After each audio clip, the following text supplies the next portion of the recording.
Right, part three of why your resumes are getting rejected. So, an average job posting gets about 250 applicants, and according to these sources, about 75% of these are rejected at the ATS stage.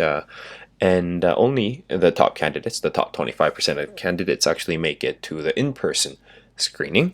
So, that doesn't even guarantee interviews. But this means that over 180 applicants are actually rejected at the ATS, and less than 70 are screened by an actual person. So, and from there, since they can't interview everyone, another 80 to 90% are rejected. So from 250, only about 5 to 10 are invited in for an interview. So why do we go from 250 applicants to over 240 of them being rejected? And why are people getting emails like this on a daily basis? So that's what I'm going to be covering in part three of Resume Rejection Reasons. I'm Professor Job Offer, and I've spent the last 10 years with a number of Forbes Global 2000 companies and have helped people land jobs and interviews at companies like this. And I'm here to share with you my tips and tricks on landing your next job offer. So followed by part one and part two of this series, let's jump right into reason number 9. Why are resumes getting rejected, or applications getting rejected? Well, ninth reason is because of a photo, and this might surprise you. Your application may be rejected because you did not include a photo. Yes, you heard that correctly, because you did not include a photo. Let's take a look at this.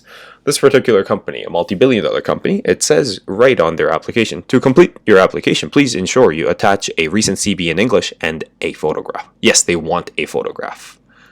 Yes. So if you don't include a photo, well, your application is rejected. So it's rather unique. So I decided to test this out myself, and I've gone ahead and attached a photograph of myself. Actually, was rejected twice before. I was accepted the third time, but I got an email saying you've been successful in making it through to the next stage of the recruitment. I actually don't even know what their standard is for their photograph, but I just thought I'd test it out, and then I went ahead and took their digital assessment for fun. So that was pretty interesting. Anyhow, and if you have included a photograph as requested but were rejected, like I did the first 2 times, it's because you might have not met the photograph requirements or for other application requirements. And in most cases, if they don't ask for a photograph, and if you've included a photograph, your application or resume may be rejected because of these reasons, because it may seem unprofessional, and it actually is a grounds for discrimination by including a photograph of yourself, and the ATS may not recognize it. So yeah, photographs one of the reasons on why resumes are rejected. So that brings us to reason number 10, and this one's fun. Overexaggeration, like in terms of what kind of skills and knowledge you have. Let's take a look at this example. Well, this superhero over here seems to be an expert and master in pretty much everything. So, using these words without necessarily having the expertise or experience may really throw off the person viewing it. So the solution here is, instead of using those words, perhaps try to replace it with these words to demonstrate your competency in certain skills and experiences. Okay. That brings us to reason number 11. It's probably the biggest reason why most resumes are actually getting rejected, is because they're not optimized for the ATS, for the applicant tracking system. So quick word about the ATS. According to JobScan, about 99% of Fortune 500 companies use an ATS, and outside of Fortune 500 companies, plenty of other companies also use them. And ATS, the applicant tracking system, actually acts as a filter, and the filter is something that passes through a device to remove unwanted material. So the rationale behind how the filtration works is that the CVs and resumes actually pass through a device called the ATS to remove unwanted material, or the candidates, and they only extract the people they think are suitable for the position. And by not having your resume actually optimized for the ATS, this causes 2 different problems. First of which is that if a resume is something that the ATS cannot digest and process because of formatting issues, or because of the font that you used is not recognized by the ATS, then your resume gets rejected. The second problem here is that perhaps everything, the formatting and the font and everything is okay. But this the second problem actually has to do with preferences. What I mean by this is your resume or the skills and experiences that you've highlighted actually does not meet the company's needs in terms of, yes, the skills and experiences and knowledge. The company is looking for strawberry ice cream, but you're only able to offer vanilla or chocolate. So that's what it means. So those are the two potential problems. So if your resume is not ATS optimized, so you're in luck, because I just recently released a video on how to optimize your resume and CV for the ATS so you don't end up in that 75% of pile that get rejected at this stage. And I include things like the certain file formats that the ATS is able to recognize, so that you don't spend hours on creating this colorful and creative resume using Adobe Photoshop, only to find out that you're going to get rejected at Netflix because they only accept PDF doc or docx or text extension. So anyhow, that brings us to reason number 12. And if your resume or CV happens to lack numbers. So what do I mean by numbers?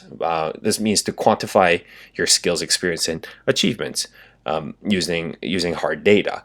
And if you lack that, it may actually get rejected.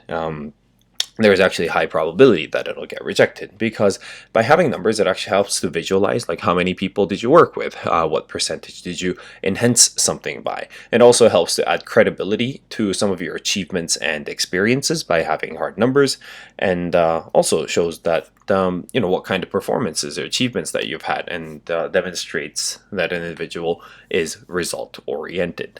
And lastly, having numbers makes your data be more specific and your bullet points be more specific, and it is more memorable. Let me just illustrate quickly with an example. Feel free to pause the video. I've highlighted the numbers in yellow. So compare this to what's on this.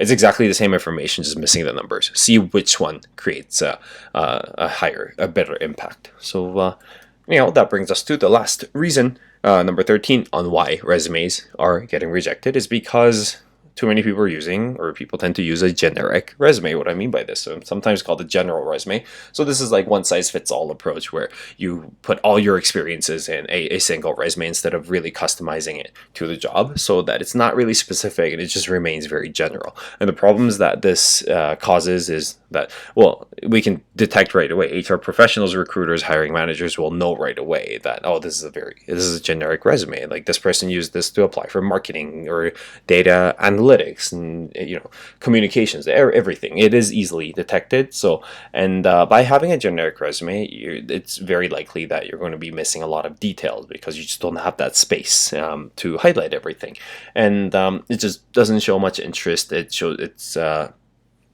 lack of effort, and all this builds kind of into lack of competitiveness with someone who actually went and spent a little bit more time with customizing their resume to the job they're applying for. So a quick recap of what we discussed here. So 75% of resumes are rejected at the ATS stage, and another 80 to 90% are rejected. So only about 5 to 10 people are interviewed. That means of 250 applicants, only less than 240 make it. And in part 3, I discussed 5 reasons, starting with a photo. Why having a photograph or not having a photograph may get you rejected. So if the company asks for it, and if you don't include a photo, well, you're going to get rejected. And if you have included a photo and you don't meet the requirements, you could also get rejected. And these are the reasons to not include a photo if they didn't ask for it. And another reason is because of overexaggeration in terms of your skills and knowledge. You don't want to put that you're an expert or master in something unless you really are. And another reason is because your resume is not optimized for the ATS. And remember, the 2 problems that it causes is the ATS just cannot even recognize or digest or process an individual's resume, or a second problem is because your skills and experiences just does not meet what the company's looking for if it's not ATS optimized. So remember, there's a whole video on how to fix that so you don't end up in the bottom 75% pile. And another reason number 12, is because of lack of numbers. Remember, it has all these benefits if you include numbers and quantify the results. And I've even demonstrated that with an example. So please go back to your resume and see if you can quantify any kind of results or achievements anywhere. And lastly, remember, generic resume, strongly not recommended. It has so many problems, and it just lowers your chances of landing that interview. And if you're wondering about the other reasons on why resumes are rejected, feel free to go take a look at part 1 and part 2. And that's it for this series. Professor out.